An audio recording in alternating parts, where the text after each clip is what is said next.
Halo semua, jumpa lagi di Nyambung, program podcast di YouTube dan Spotify, tempat di mana kita bisa membicarakan isu-isu politik dan sosial di sekeliling kita.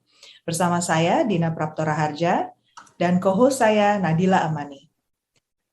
Nah, kita sampai bagian yang mungkin sangat menarik nih justru. Di antara kalangan dokter, kalangan medis, saya lihat kan juga banyak perbedaan pandangan ya soal penanganan COVID. Bahkan yang sudah, jangankan individu dokter lah yang seperti kemarin sudah diproses di kepolisian, tapi ada juga yang asosiasi sudah kolegium dokter aja bisa beda pendapat. Ya. Ini apa sih masalahnya, Dok? Apa mereka baca dari hal yang beda-beda atau gimana? Ya.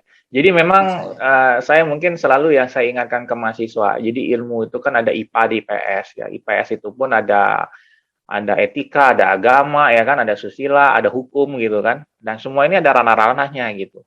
Nah, kalau kita kalau kita campur-campur itu jadi masalah sebenarnya ya. Tapi yang paling penting itu selalu yang orang sering, kalau saya sih karena walaupun saya orang hukum dan ini ya, saya selalu bilang hukum itu bukan sesuatu yang paling penting begitu. Karena bagi saya etik yang paling penting dan bahkan filsafat yang paling penting. Karena orang sering lupa filsafat itulah induk dari semua pengetahuan, ya kan. Jadi makanya kalau terjadi perdebatan, saya selalu melihat filosofinya. Kayak tadi, soal vaksin Nusantara yang diributin itu. Tadi kan kita udah lihat ya plus minusnya gitu ya dari sisi etis ya. Gitu. Nah sekarang kalau kita ngomongin misalkan yang paling sederhana deh, yang paling gampang tentang berjemur gitu ya. Berjemur tuh ribut kan. Ini dokter kulit bilang jangan jam 10 itu bisa bikin kanker kulit.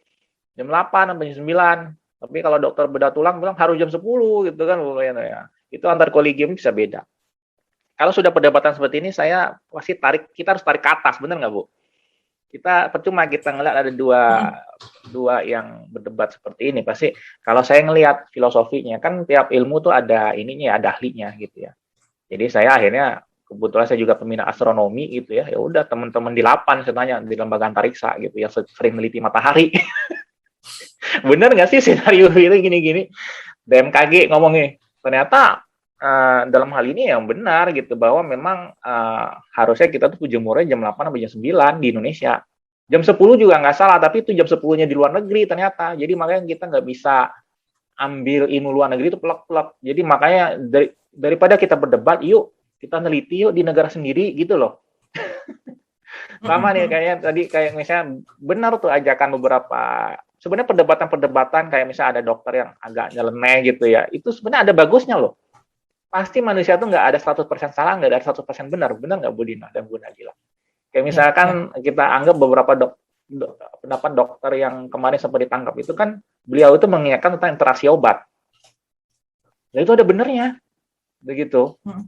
Itu ada benernya gitu. Walaupun mungkin nggak semuanya benar, tapi ada benernya itu. Jadi saya nggak anggap beliau itu salah semua, enggak. Tapi kalau beliau sampai bilang COVID itu nggak ada, pasti saya nggak setuju lah, gitu ya. Karena korbannya aja bahkan teman sekantor saya gitu. Nih, tapi kalau dibilang itu interaksi obat, nah, kemudian jadi akhirnya saya tanya gitu kan kayak tadi, marilah kita bertanya ke ahlinya sih Bu Dina dan kita kolaborasi.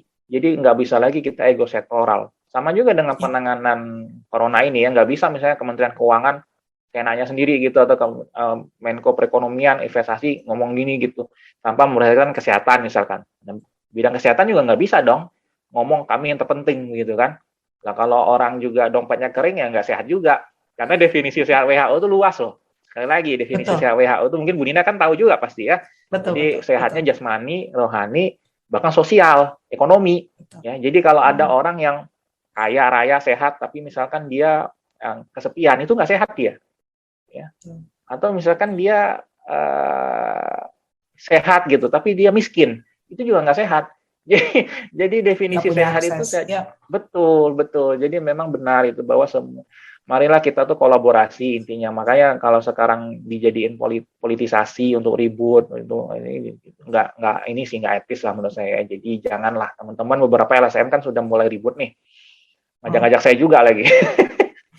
Saya bilang waduh, bukannya saya pro pemerintah ya, saya bilang kalau dalam keadaan darurat seperti ini, kalau nggak bersatu, saya bilang virus COVID itu bersatu dia. Dia kompak banget. Dia dilawan, dia berubah. Kitanya nggak berubah, saya bilang. Bayangin tuh virus, kita kasih obat, dia berubah, lebih kuat. Kita dari tahun kemarin sampai sekarang masih ribut perlu pakai masker atau enggak, bayangin. Masih ribut virusnya ada atau enggak.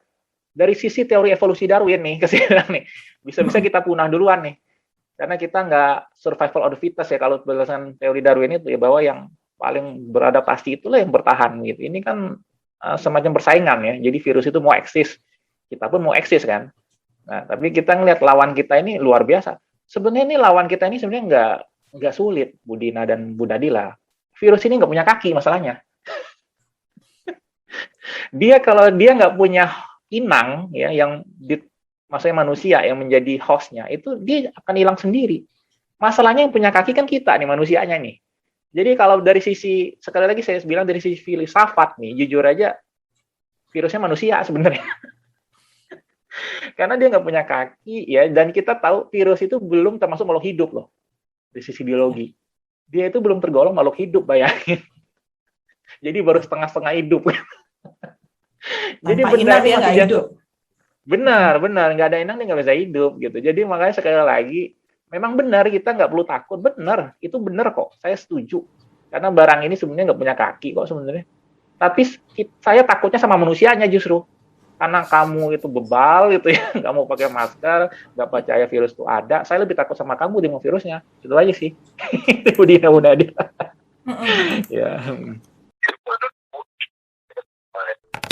Jangan lupa like podcast ini kalau kalian menikmati diskusinya, komen apabila kalian punya pertanyaan atau pendapat, dan subscribe agar kalian tidak ketinggalan episode nyambung setiap minggunya.